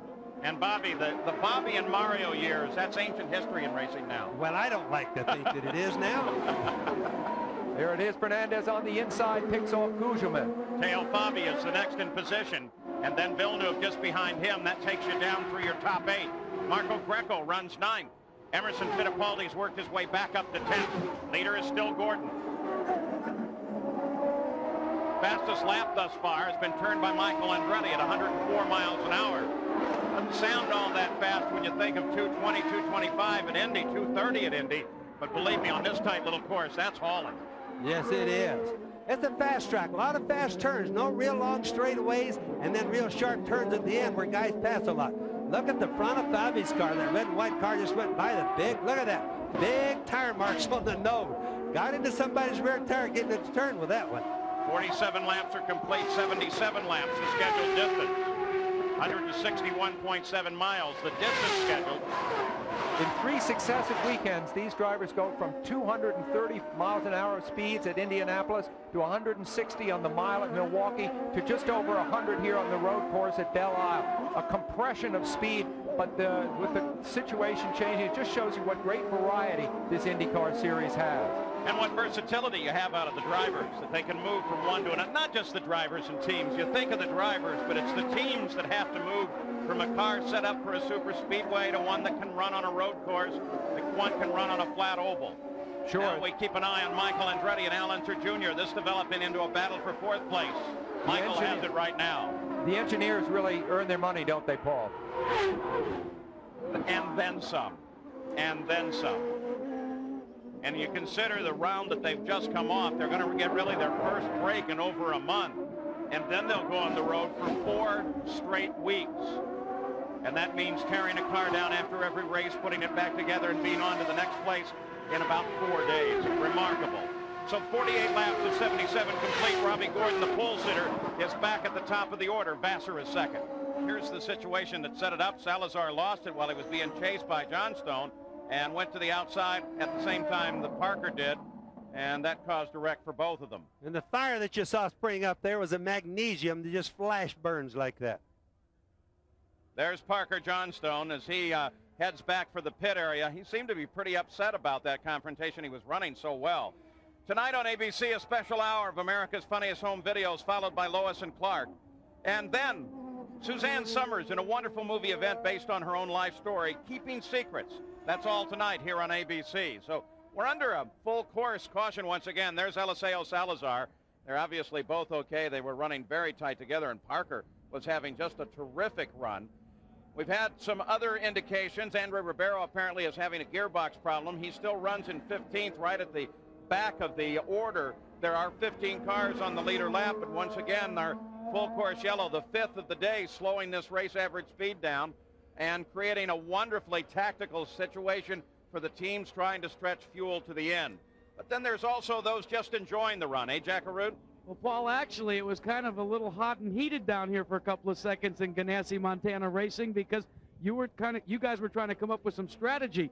Now, you were just sitting back watching it all, Joe, and then your co-owner came around and tried to decide whether they should pit or stay out. Well, I'm not involved in those decisions, thank God. But, you know, he's been around this a long, long time, and he knows a lot. He knows a lot more than I do about it, and I'm just here to root him on, that's all. Yeah, but Chip, you were telling me before that the learning curve is a little steep, but he's really picking up on it. And I understand that what you're going to do here now is run the dice out as far as you can. You may not come in.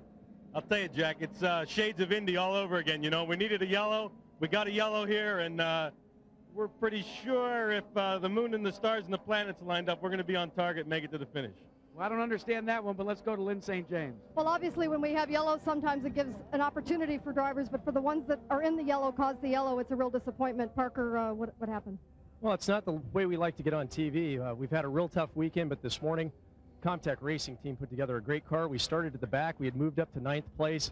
The good folks at Motorola were supporting us, and they've got a lot of people here, and we're really enthused about this race. And on that last restart, I came up behind Alicio and tried to make some different moves on him and just couldn't get by. This place is really difficult to pass, and he made a slight mistake coming onto the long pit straight. Not much. I mean, just a bobble, and I got right underneath his gearbox. And I'd been going in here pretty deep all day, and I went up underneath him, and he turned in and obviously just didn't see that I had moved underneath him because it's a very fast corner on the racetrack. It's a difficult place not only to pass but to see. So you know, my apologies to he and Dick Simon and all the guys on his team, but it was one of those racing incidents, and we didn't have time to wait, and it's just one of those things that happened, which is unfortunate, because all the guys at Comtech and Honda have done a tremendous job, and what a great car I had. Great racing, trying hard, didn't quite turn out right. Well, as you know, if it were easy, everyone would do it, but that's what makes racing racing. Thanks very much, Parker. Parker Johnstone, quite a gentleman. So we're under the full course caution again with Robbie Gordon as the leader in 51 laps now complete. Jimmy Vassar with a good run in 2nd place right now. We'll be back after this message. 5th full course caution of the day in the ITT Automotive Detroit Grand Prix. Let's review the stories. Well, the rough track has very definitely figured into the bottom of that order, which is the battle between Goodyear and Firestone, as the tires have very definitely been a problem here today, and the rough track isn't helping that. Michael's frustration, he's not as frustrated as he could be. He's running in 4th place now and has a definite shot at taking part in a battle for the lead. The question is going to be challenges in passing on the street circuits, and let me tell you, we've seen some incredible passes in places I don't think you ought to be able to. Fuel has also become very much an issue, and how you make it stretch out, eh, Jackaroo? Well, I'm with car owner Derek Walker of Robbie Gordon and Christian Fittipaldi's mounts, but you've had a very long discussion with your crew chief and the rest of the team. What is the condition for Robbie Gordon right now? Well, the guy we've been talking to the most is the fuel miser back there on the control panel. We've been monitoring the fuel use, which obviously that's going to come into the end of the race. We're just trying to get through the end without any other stops. I mean, everything else is working fine. Can you go the distance? Can you go without having to make another stop? We believe we can, but obviously, till you do it, you never know. Let's check in with Lynn St. James. Well, the other Walker Racing teammate, Christian Fittipaldi, has got a stop-and-go penalty for speeding in pit lane going 90 miles an hour. And I asked the crew chief, I said, did he use his button? On every steering wheel is this button, and when you engage that button, it actually engages a pit lane speed control. It's not cruise control, but it actually is predetermined by the computer, preset, that no matter what gear you're in, it automatically will limit you to going only 80 miles an hour, which is the speed, limit in the pit lane. They don't know if he used it. Obviously, he didn't, or he wouldn't have had that black stop and go. Of course, part of it is how you set the numbers in for that, whether or not they were set incorrectly. So, Goodyear has been a formidable presence here at the Detroit Grand Prix, not only on the track, but above the track with the Goodyear blimp Spirit of Akron, is hovering overhead, providing us with spectacular aerial views. We're under full course caution. Robbie Gordon leads it. Jimmy Vassar is up from 17th or 14th into second place. And we're going to have a nice sprint to the finish. We'll be back. You're with ABC Sports at the ITT Automotive Detroit Grand Prix on Belle Isle in Detroit, a 2.1 mile, 14 turn temporary road course. We're under a full course caution after 53 laps. This was the order. 77 laps or 161.7 miles is the scheduled distance. And there are some very interesting tactics now beginning to be, well, not now, they've been playing them the whole race, haven't they, Jack? Oh, Paul, this I think started probably last night when people tried to run the scenarios out. A little bit different than the type of race we had expected, but everyone thought fuel would be a situation. Now, Jimmy Vassar, who currently runs in second, according to Montana Ganassi Racing, they think they can go the distance because they've had a sufficient number of caution laps. The same, though, although Derek Walker said it on camera, he seems to also think that maybe the people that are chasing the leader, Robbie Gordon, his car down, have to make an additional stop. So it depends on whether Robbie Gordon's car owner, Derek Walker, wants to play it close to the vest or play it like a blackjack game. It's right now it's showing 17. Do you want to take another hit? Go back to Scott Pruitt. He can go the distance. Michael Andretti and Al Unser Jr., both of them, according to our information, should be able to go the distance as well. But let me tell you one thing that I've learned about racing after about 15 years on the IndyCar circuit. You can forget about everything I just said, because when they drop the green flag, it all goes out the window. Yeah, and then you got a guy like me who hits on 17. Sixth place is Fernandez, then Fabi, then Villeneuve, then Tracy, then Fittipaldi. It all looks like they can go the distance. That's Emerson Fittipaldi. Ready to go green. Just keep in mind, Robbie Gordon and Vassar have both gone 4 laps longer than all the other cars on their pit. So they're 4 laps worse shape on their fuel. As they're ready to come back to green flag racing, you look down above the Detroit River, the Honda Helicam, and you look across the river into Canada. River splits around Belle Isle. Great unlimited hydroplane race. The Gold Cup held here as well. There's that camera mounted outboard of the helicopter, giving those great runs down the backstretch. What I think is fascinating is that, generally speaking, the Indy cars can outrun the helicopter down that stretch along the river there. Interesting, the experience level among the first 3 drivers, Gordon, Vassar, and Pruitt. Just 1 win among those 3 drivers, but 57 wins between Michael Andretti and Al Unser Jr. right behind him. See Robbie Gordon pitch the back end as he came around the pace car and head back to green flag racing. Green flag out. In pursuit right behind him is Vassar. Scott Pruitt runs in 3rd place. Michael Andretti right behind him. The leaders all together. Now these guys need to scrub off a little bit of that tire buildup that they get while they were under yellow. But after that, we've got to see a trophy dash type of a race. And I'll tell you what, we've got everybody in the field that's running for the lead, all right together on the course. Down through Teo Fabi, Jacques Villeneuve, who is 8th, Paul Tracy, who is 9th, and Emerson Fittipaldi, who's 10th. They're all together on the race course. And we've talked about the international aspect of this race, but yet the first 5 drivers are all American. Scott Pruitt making a look to the inside of Jimmy Vassar. On the restart, Jacques Villeneuve. Look at this.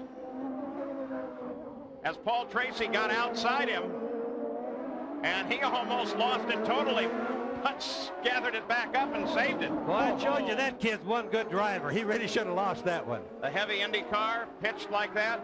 Nice piece of recovery. Nothing changes at the front. Pruitt still worrying Vassar.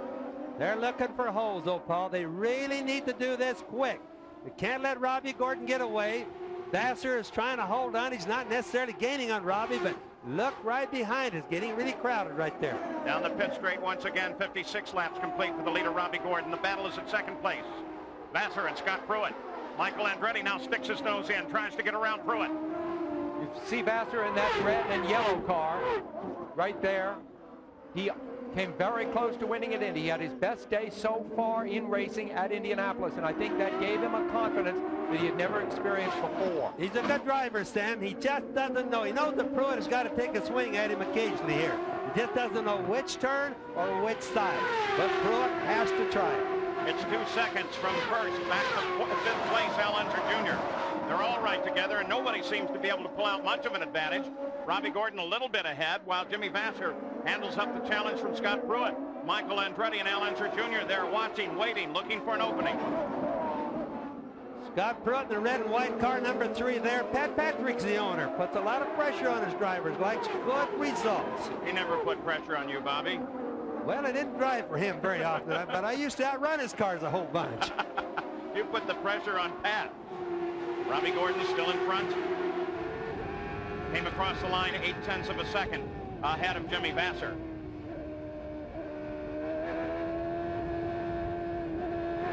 Michael Andretti has a look at what his work is.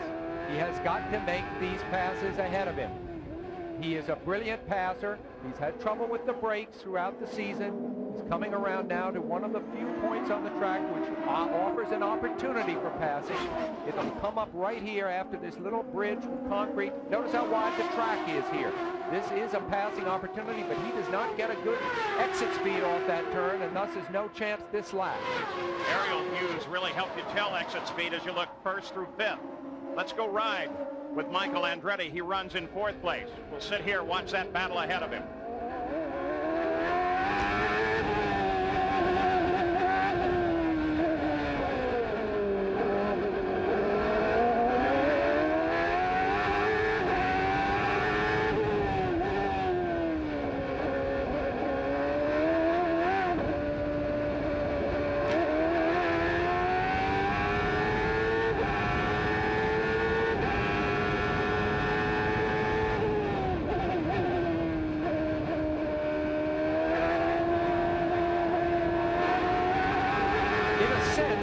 Starting to run out for Michael Andretti, both in this race, just 18 laps to go now, and also in the championship. He languishes in 9th place, and if he's going to start making a move toward the front of the championship standing, it's got to be today.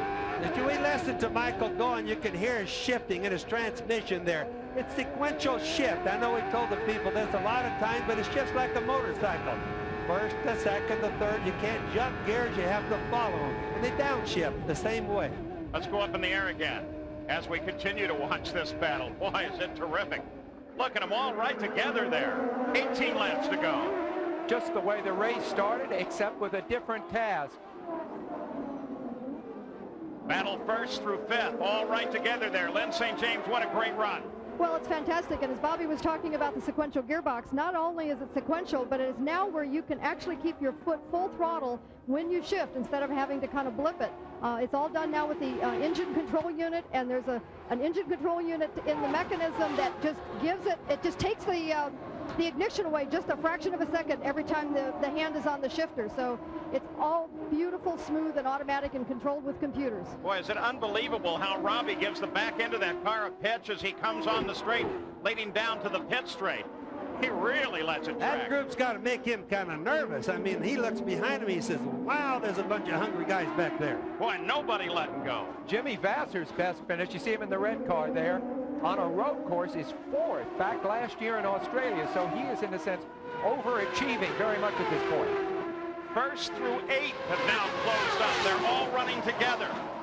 1st through 8 with 17 laps to go. The pressure's getting on. They're getting too close together without somebody making a real serious attempt at passing. So pretty soon we got to start seeing it. Let's go pit side again. Lynn St. James. Well, again, I was listening to Bobby talking about Robbie and how if he looks in those mirrors and he sees that whole row and that whole lineup behind him. But, you know, I can't help but think of Robbie's background of out there in the desert where, you know, he's such a charger, and he, you know, this is the kind of thing that I think plays into his personality. This is when Robbie, I think, is going to be at his best. Well, Lynn, I agree with you. And, of course, Robbie has the confidence that that win at Phoenix gave him. He seems so overdue this year for a win. Now he's got one, and he seems to be well positioned to have another one right now. Michael Andretti beginning to try some lines on Scott Pruitt. Al Unser Jr. sitting just back and watching from 5th place.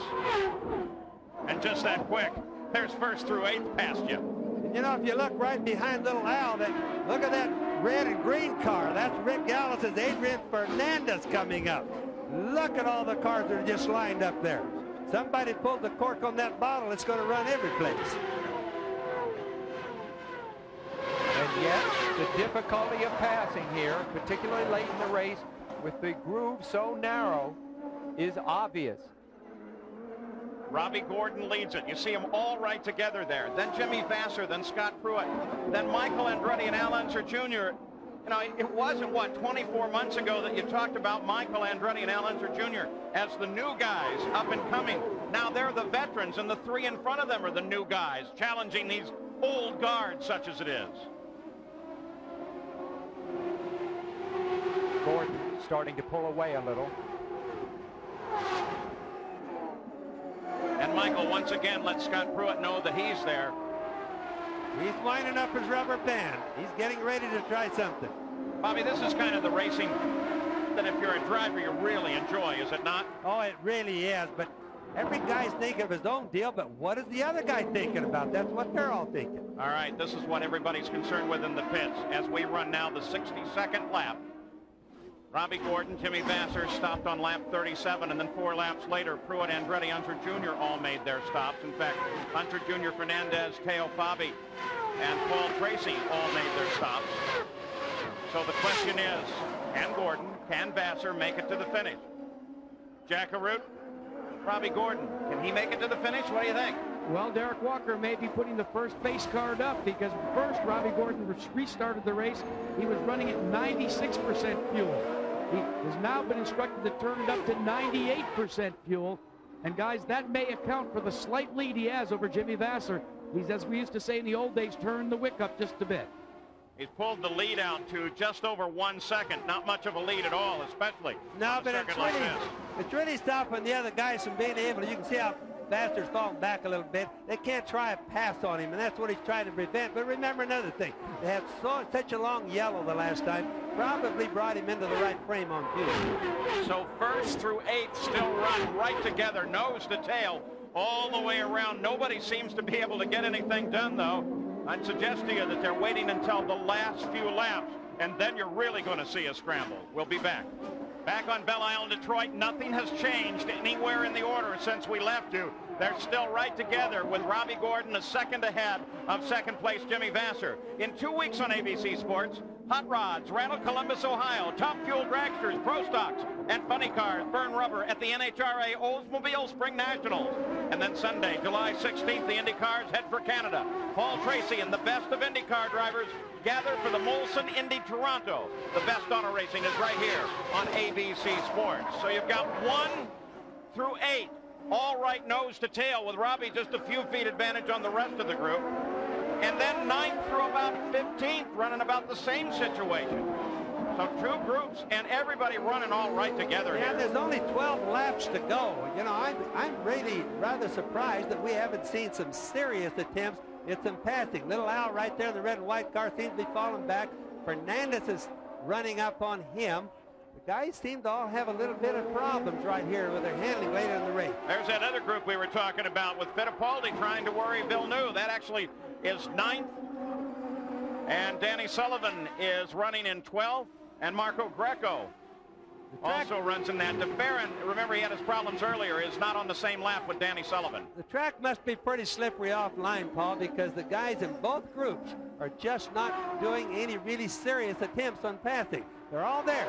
They're all trying hard. Lord only knows that. They're just not trying any serious attempts. Exactly, because there are very aggressive passers in this mix. Al Unser Jr., your nephew Michael Andretti are both men that will take a chance, absolutely, particularly when they're mired back there in 4th and 5th. Now, our booth sits right up against the wall of the track. That's why we heard that one incident so clearly, because it was right against the wall. When you look offline from the booth here, there's a whole lot of rubber buildup that is just off the line. In fact, the line is only about 1 car wide. And you take a look down beyond it, and there is all kinds of rubber buildup. And of course, Bobby, if you get off on that, you're going sliding. Oh, it's just like driving on marbles. And another thing, like, for example, Robbie Gordon. Now look there, see outside? You can see it if you look to the offline with the cameras there. You can look at all the marbles right there to the right of the screen there. But you see it. And Robbie Gordon, for example, he just sits there and runs as hard as he can run, being careful not to get offline. He ruins the air. Hurts Vassar right behind because Vassar can't run offline. I'm convinced this is the only reason there hasn't been a lot of passing going on. Yeah, Jimmy Vassar's, though, been able to cut down on Robbie's lead. He's now only an 8/10 lead. Jack Arute, you continue to watch Gordon. Well, I continue to watch both of them, Paul, and the reason why that it's been able to be cut back down is because Derek Walker has radioed in to Robbie Gordon, go back to 96%. So we've gone from 98 to 96, and then he finished the broadcast with, "You're driving smart, just keep it up." In the meantime, in Chip Ganassi's pit, very little radio contact between Tom Anderson, the chief engineer, and Chip Ganassi's driver, Jimmy Vassar. Instead, they're letting Vassar have his own head out there and run in second place. They continue to insist they, too, have no fuel problems. The first 6 cars are all running almost identical laps at 103.3 miles an hour. That takes you all the way down through Adrian Fernandez. And you can see Fernandez right at the back there.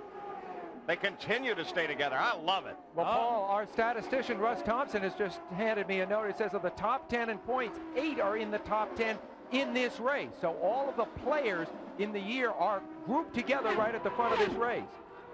All 3 are the first 3 cars Ford power. The next 2, Mercedes power. The lap leaders so far, Robbie Gordon, 33 laps, Al Jr., 33 laps, and Paul Tracy, 2 laps. This is the first time a race has been held this year so far that Michael Andretti has not led a lap. And that point for the most laps led has not yet been decided. The way it looks now, maybe not decided until the end of the run. Still an issue. Fuel on Robbie Gordon, fuel on Jimmy Vassar, and everybody else seems to be staying right there, hoping that they'll be out of fuel. We'll come back for the finish with 68 laps complete after this message.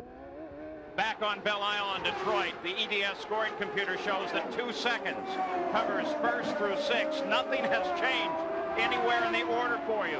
They continue to be strung nose to tail. Robbie Gordon from time to time is able to pull a slight advantage, but there it is. That's the only advantage that he has. And second, third, fourth, Vassar, Pruitt, Michael Andretti, all right together. We watch Michael, for example, trying to work the outside of it, seeing if there is a little bit of pavement out there he can get a hold of. Remember, it's all marbles outside of the groove, and especially where they need to pass. Just a few seconds ago, they came up on the slower car, Hiro Matsushita, and Jack Arute reported that Derek Walker's team anticipated that, went down to make absolutely sure that Hiro was radioed, that the leaders are charging down behind him, and if he could, to please give him room, and that's exactly what he did. Hiro's pretty good about that. That's that big cement plate right there that you saw that's gray. Not tearing up this year. The track has really stayed good. It's the tires that have been peeling off. From time to time, Michael Andretti appears to poke his nose out as if he is testing. Would you say, Bobby, the area where the marbles are? Yes, and there's only, yes. You just look at him running offline. He's hunting for a place, any place. He could be faster, but he just can't get by it. Scott Pruitt right ahead of him there. He's not sleeping either. He's been trying to get by Vassar the same way. So right at 10 miles, 5 laps to go. Pruitt is a veteran of a great many Trans Am races where you drive defensively like this in single file a lot of the time. So this kind of racing is very familiar to him. Again, the view down from the Honda Helocam. They always separate on the straightaways. That's because of the speed. They'll punch up in the corners. But, of course, the corners is where the passing happens if it does. But Robbie Gordon is starting to pull out a little bit. He's about 1.2 seconds ahead right now. Battle second, third, fourth. Gordon starts into the corner ahead. There you see him. There you see the advantage. A couple of years ago when Gordon was a rookie here driving for A.J. Foyt, I asked him what it was like on the track. He said, well, it's like riding a bucking bronco. I'm completely out of control out there. I said, well, what do you do to bring the car back under control? Well, he said, oh, I just hang on tighter. Never occurred to him to slow up, and I don't think it does now either. in great physical shape. Of course, all these guys are at the front of the field. Michael continues to turn in a little bit earlier on some of the sweepers. The fitness is an issue with a track rough like this in a long, demanding race, you bet. I think Michael's also kind of hoping that those guys up in front of him there, Scott Pruitt and Vassar, will get into a little bit of a dogfight, get into a wreck themselves, or get a little confrontation and let him benefit from it. But I don't think it's going to happen. Do you, Bobby? It certainly doesn't look like it's him. It seems incredible, given the excitement of a few laps ago, how close they were, that no one has been able to make a move at all. And the only explanation is the narrowness of the groove, because if you try to pull out to pass somebody, you're just going to find yourself on pavement, which isn't going to offer any grip. Well, they're all afraid of that because the whole train would go by. We saw 8 positions right in. Whoa! What did we see there? I thought I saw something lift off. You can look at the road and you see the cameras go by some of the turns. You can see all the rubber laying out there. This is exactly what's happening, or what's happened to the track that makes it just a one groove, hard to pass. So as we watch the front of the field, no change there. The question is the current points leader, Jacques Villeneuve, who sits back in the field, running currently in 9th place.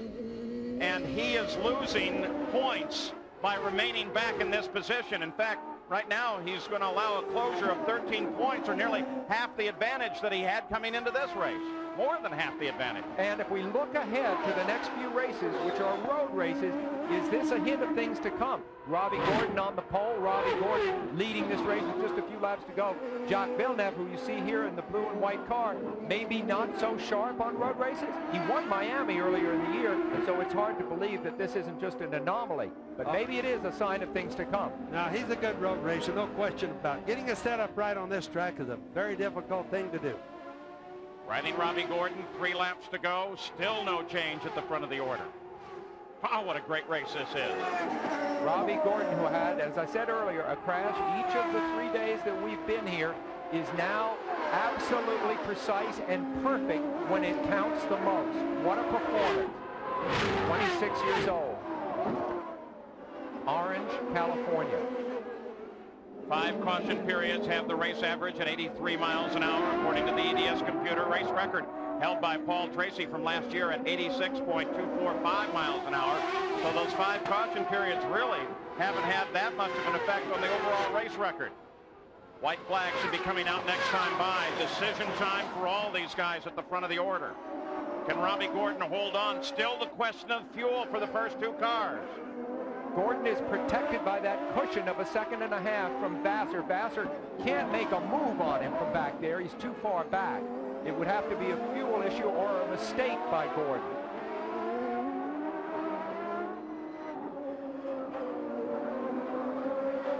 They're all trying hard. There's just not much they can do with each other. Well, I've never seen them so equally matched. The first 7 now running all right at 103 miles an hour, as the white flag indicating 1 more lap to go comes out for that group, 1st through 6th. Fernandez sits in 6th. Gordon at the front of the order. 2nd, 3rd, 4th going through. 5th and 6th are Belle Isle and Fernandez just behind. Remember 2 hours ago when this race started, Gordon starting from the pole, beginning to fall back, to be picked off by one car after another. How he has now dialed the setup in at just the right moment. Now he's the fastest. If they can, where will they make their move? Vassar trying to hold off Pruitt. Michael Andretti sitting there waiting, looking for his opening. Again, comes a little bit offline. Robbie Gordon making the final set of turns now. And Scott Pruitt climbing right on the back end of Vassar. Michael Andretti closing on Pruitt. If the pressure doesn't get to them, they just won't make any mistakes. A final shot down Sunset. Oh, Michael sliding out. Here he comes. No, looking, no. Again, he took a look, decided on the same line in through the corner. Here comes Robbie Gordon. Checkered flag lies just ahead. Will anybody else make a move? They make that final bend. And the checkered flag for Robbie Gordon. Vassar is 2nd, Pruitt is 3rd, Michael Andretti is 4th. Alonso Jr. comes across in 5th, and Adrian Fernandez finishes in 6th, 1st through 6th, right through the order. And now Robbie Gordon has managed to split his wins. 1 on an oval, 1 on a road course. I told you he'd be a guy to watch. Walker Racing, boy, they're happy with that one. I don't think Ganassi is really unhappy with that second place. What a great run for Jimmy. How about Adrian Fernandez? He really did a good job today. Kept his nose out of trouble, and it was competitive. Worked it hard. Boy, they all did. What a tremendous run. Jack Arute. Well, Derek Walker accepting the congratulations of your entire crew. Well, how close was the call on the fuel, Derek? Well, it was damn close. We were right on the limit, and that's what a good team does. We did the calculations, and it worked out perfect. Now, early on in the race, the car dropped off. What was Robbie telling you? He was pushing real bad, and we did some adjustments in the stop, but it wasn't quite fast enough, so it was really a fuel run at the end, and he did the best he could. Well, let's go to victory lane. Thanks. So as Derek Walker heads off to celebrate to join his driver, Robbie Gordon, who has scored the third win for Walker Racing, and Robbie Gordon's second. First pole-to-pole win since Tracy at Laguna Seca last year. We'll be back and talk with the competitors and our winner, Robbie Gordon. Robbie Gordon has taken the ITT Automotive Detroit Grand Prix with Jack Arute. Well, Robbie Gordon getting the congratulations of his crew. Robbie, tell us, though, what was wrong with the car to begin with? Your car owner, Derek Walker, said it had a real bad push. Well, the deal was Goodyear had an option tire, which was a little harder, and we knew about 10 laps in the race we were going to be big trouble, and that's exactly what we were in. I mean, they were going by me like I was standing still, and you know, I just got to give credit to Derek and the whole crew. These guys just did a great job, including Ron, the guy that did the fuel. I mean, he just did a number on it today. Let's talk about the fuel for a second. You knew it was going to be close. They kept talking back and forth, go to 98%, go back to 96%. You really got to put a lot of trust in that crew. Maybe even a little lower than that. You know, these guys were just great. You know, we were running on fumes at the end, but they made the call. It's twice this year that we've won races by fuel mileage, and you know, the whole crew. Derek made a great call on saying pit at that one accident. It put us in front of the guys, and we just held it there. You know, Jimmy was catching me a little bit, but we just kept enough cushion between us to stay on our tires. Now, Jack Villeneuve did not have a great day. Questionable whether he even finished in the top 10. You said at Milwaukee after the race that you were going for the points championship this year. How do you feel about it now? We're ecstatic. You know, I don't know if we led the most laps or not, but if we did, that's another point. You know, we qualified on the pole, that's a point, and then the 20 for the win. So we should be real close to Jock right now in the championship. It's going to be great. Well, it's also the first time, Paul, that a winner has started on the pole and gone to victory lane since Paul Tracy did it all the way back at the last race last year in Laguna Seca. Let's check in with the second place finisher in Lynn St. James. Okay, we're here with a very jubilant crew, I'll tell you. Jimmy Vassar, you know, I think it was racing at its best. And, you know, you're fit, you don't look tired, but you gave it everything you had. Yeah, you know, it was all I could do to just stay with Robbie or try to catch up to him a little bit once in a while if he pulled out. So, you know, making a pass or something like that would have been on this track very, very difficult. So I just tried to do everything the same lap when I noticed that Pruitt couldn't overtake me and I could stay where I was and maybe just perhaps wait for Robbie to make a mistake, and he didn't. But we're real happy to finish second with the Target STP car. I think this is your highest finish at IndyCar racing. It was really perfection. It seemed flawless to me for the top probably 8 or 10 cars. Well, yeah, the team did a great job on the car. You know, the Chip Ganassi Target team worked really hard all season long. We've had a good race car. We just unfortunately had some mechanical failures on a few races where we should have been in the same position, I think, and it just feels good to finish. Well, now we've got a coach here, and we got Els, who's also an owner, who I think gets a happy birthday. Oh, yeah, this is a great birthday present, I'll tell you. It's not a better way to do it than to see him up there. Racing at its best, huh? Oh, it definitely is. You know, this is being this close, and for me, it's getting back into the excitement. I'll tell you what, took a ride in the pace car down with the cars getting going. And I got the chills going down in the back straightaway, seeing these guys go by. I knew it was going to be a good day. I can tell you're hooked. And Chip, I know that, you know, you've been doing this a long time, but I have a feeling this may be one of the high moments. Well, it is. You know, like Jimmy said, we've had a tough year, and I just want to thank the crew and the sponsors, everybody hanging in there. We've had a really, really tough year. You know, we've been up in the front a lot, and I knew it was going to be a good day because this morning I brought Joe to the into our race meeting for the first time. I said, hey, give these guys some words of wisdom. You know, what do they say in the locker room before the big game? And he came up with some prophetic statements, and I think got everybody in the right mood for today. I'd like to hear what those prophetics were, but I know we won't get to share them. Okay, thanks very much. Congratulations to all of you. Jack? Well, Lynn, they've rolled away the third place finisher's car. Those Firestone tires, Scott Pruitt, they did it again, brought you home to a podium finish, but not quite enough to make the pass. Well, that was the luck of the draw. It's real difficult to pass here. You know, the Firestone tires is the best tire they've given us so far. It ran well all day long. The Patrick guys did a superb job. you know, we're going to get on top of the podium, but you know, these consistent finishes right on top of the podium, we're in the hunt for the championship, and we'll keep on going. Let's talk about that championship. I know how important it is for you, but how about for the team, for Pat Patrick and everybody involved? You know, Pat walked away from racing until the group from Firestone came together, and then he tapped you, and kind of, you guys are all like the underdogs in this competition in '95. Well, I think it says a lot for the management. I mean, Pat Patrick, Jim McGee, Steve Newey, all the guys. You know, we've come a long way in a short period of time because, I mean, we weren't a team until this year as far as coming together, and they've done a fabulous job. Pat really understands the business. Jim really understands the business, and you know, we just keep this going like this, and we're going to have a great season. Well, how about you understanding the business with road racing coming up? Road races coming up, a few of them left. Are you going to be able to make it to victory lane soon? I certainly hope so. I mean, this was just luck of the draw. Any one of us could have won. This is just a real difficult track to pass on, and you know, we'll just have to wait and see what happens. But we definitely got it. The right set of circumstances, we'll come home with a win. We'll get another one of those trophies on the podium. Let's check in with Paul.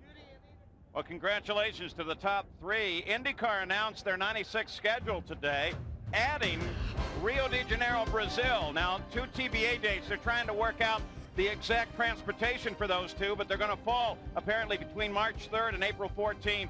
And then the regular lineup: Long Beach, Nazareth, Milwaukee, Detroit, Portland, Oregon, Cleveland, Ohio, Toronto, Brooklyn, Michigan for the 500, Lexington, Ohio, Elkhart Lake, Vancouver, and finish up the season on the 8th of September at Laguna Seca in Monterey, California. That's the schedule for 1996 for the PPG IndyCar World Series.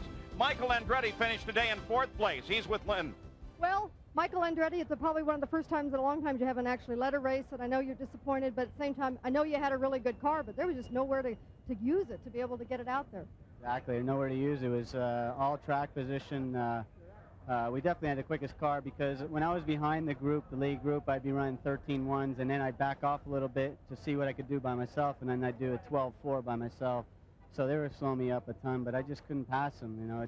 They got very lucky with that last yellow because we were looking good up until the last yellow because they would have had to pit again, and then we would have been home free. But, you know, that's the way it goes.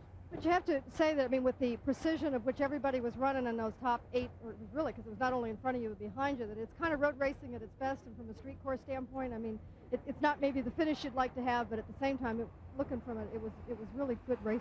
Oh, yeah, it was really tight. You know, when you have a track like this, it's difficult to pass, and you have a guy that's slowing the bunch up. Yeah, it makes it more exciting, and that's what you had. But you know, it makes for tough racing though when you have a fast car and you can't use it. Yeah, it's hard. But Portland, huh? Yep. Okay. Thanks again. Back with the final results of the ITT Automotive Detroit Grand Prix. Robbie Gordon, great finish, wrapped up all the points: pole, most laps led, and the win. Jimmy Vassar, that's his best career finish. 6 races in a row now that Teo Fabi has finished in the points, and Scott Pruitt's been in the points 7 out of 8 races. As you take a look at the unofficial results, not anticipating any protests here today. A lot of cars, though, very expensive race. 9 different cars involved in contact with one another or the wall. So there's your official results. Let's go now back to the pit once again in Lynn St. James. Okay, well, we're with Jacques Villeneuve, who's a disappointed but a finisher. Jacques, you didn't have the best car out there today, so you had a lot more work to do probably because of it. Well, we thought it was okay after the warm-up. We had very old tires, and they didn't go off, and the lap times were fast. But once we got in the race, after a few laps on the first set of tires, the rear just got very loose. Then on the first pit stop, I went in the pits wide because Pruitt's got his hose very wide, and I didn't want to run over it, so we couldn't fuel, and we didn't get any fuel in the first pit stop, and lost some time there. And afterwards, during the race, some reason the front tires grained, and we lost the front end, so the whole race was a lot of work.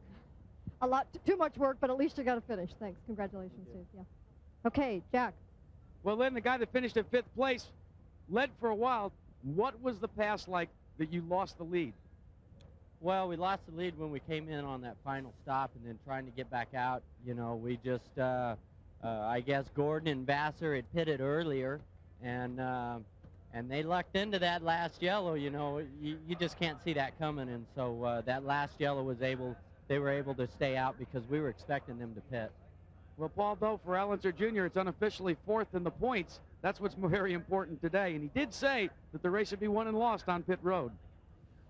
Well, Unser Jr., this finish here next Sunday. Get your kicks here on ABC Sports. We'll travel to our nation's capital for a world-class soccer showdown. The United States battles Mexico in Washington, D.C., live from RFK Stadium at 3:30 Eastern, right here on ABC Sports. And the points after today's run, well, Jacques Villeneuve fell 17 points off. He really gave up a lot of points with that run here today, and Robbie Gordon certainly closed in. Scott Pruitt now sits in third. And we look at the rest of the point standing. Adrian Fernandez had a terrific finish today. Let's talk with him right now. Well, Adrian, it looks as if you didn't go 200 miles. You're really refreshed, but running in the middle of that pack, you closed it up. Tell me just what it was like. I don't know what else to ask you on this one. Oh, it was, it was just 100% all the time. It's, with the guys we were running, they were flat out all the time, and I was pushing Alonso Jr. a lot. I was closing to him in some slow corners, and I was waiting for him to make a mistake because I was never close enough to really make a legitimate pass, but he never made a mistake, and just the guys did a terrific job. Well, when you talk about the young guns, you better count this cat in, too, because he's going to make some history before this season's over. Well, no doubt in my mind. I'll tell you what, the versatility of all of the competitors battling in the Nations Cup, United States still out in front, no change in the order. But this is going to be a very, very tight battle as they come down to the end of the season. Manufacturers battle. Ford Cosworth pulled a little bit ahead of Mercedes-Benz. Honda staying in there. Of course, Honda, we're only talking in today's race, just 2 different cars, and one of those involved in a crash. So now the crowd here at Detroit is ready to head home. And Sam, we've seen a terrific day. And an interesting thing happened too. Miami was won by Villeneuve, Australia by Tracy, Phoenix, Gordon got, Long Beach, Unser. And now this cycle is starting to repeat itself with Indy won by Villeneuve, Milwaukee by Tracy, and Detroit now by Gordon. So I guess it means that we're going to see Unser winning at Vancouver in a couple of weeks. And Bobby, now as we head to the road races, it's still going to be some great racing. Well, I don't think we've ever seen anything any closer than what we've seen today. They cited an awful lot about what was outside the groove, but a good one. Well, as the crowd heads home, the IndyCars have a weekend off and then head to Elkhart Lake, Wisconsin. But let's look back at some of the great action of today at Belle Isle.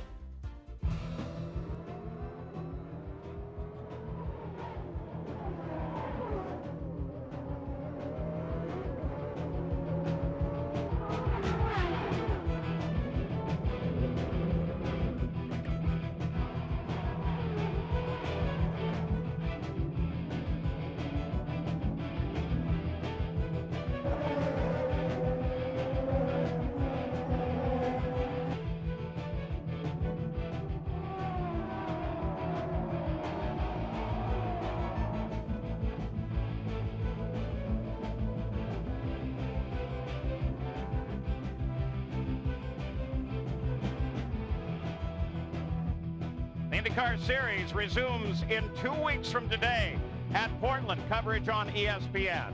I'm Paul Page for Sam Posey, Bobby Unser, Jack Arute, and Lynn St. James. So long.